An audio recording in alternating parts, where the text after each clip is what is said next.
మాజీ మంత్రి జోగి రమేష్ ని కల్తీ లిక్కర్ కేసులో అన్యాయంగా అరెస్ట్ చేశారని ములకల చెరువు ఇబ్రహీంపట్నం కల్తీ లిక్కర్ దందా వెనక టీడీపీ నేతలే ఉన్నారన్న జగన్ కామెంట్స్ కి కౌంటర్ ఇచ్చారు మంత్రి కొల్లు రవీంద్ర.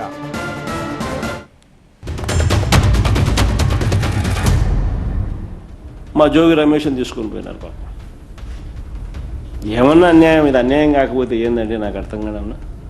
ములకల చెరువులో జోగి రమేష్ చేయించినాడట,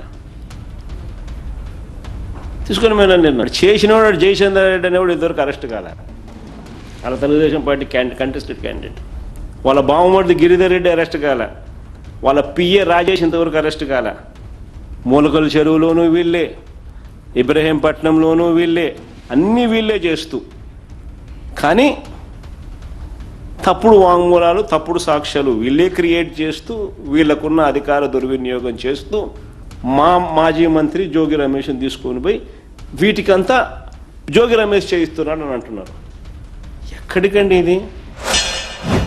ఈ రాష్ట్రంలో మద్యం విధానంలో కోట్లు దండుకుని అవినీతి పాలు చేసి సిట్ విచారణలో మొత్తం వాస్తవ విషయాలను కూడా బయటకు వస్తూ ఉంటే, ఆ వాస్తవ విషయాల్లో మీ నాయకులు, మీ కుటుంబ సభ్యులు, మీ బంధువులు అన్నీ కూడా బయటకు వస్తూ ఉంటే, వేల కోట్ల రూపాయల ట్రాన్సాక్షన్స్లు ఇవన్నీ కూడా బయటకు వస్తూ ఉంటే తట్టుకోలేక ఇవన్నీ కూడా డైవర్ట్ చేయడం కోసం ఇవాళ మీరు ప్రభుత్వం మీద నిందేయాలని ప్రయత్నం చేశారు.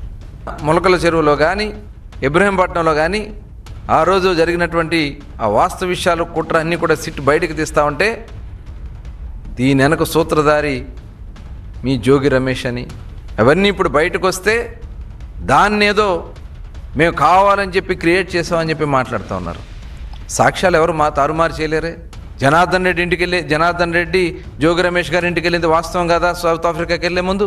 ఇప్పుడు మా నాయకుడు జయచంద్రారెడ్డి తెలుగుదేశం పార్టీ నాయకుడు అని చెప్పి మీరు చెప్తే అతని మీద ఆరోపణ వచ్చిన వెంటనే మేము అతను సస్పెండ్ చేసాం పార్టీ నుంచి. మీరేం సస్పెండ్ చేశారు చెప్పండి?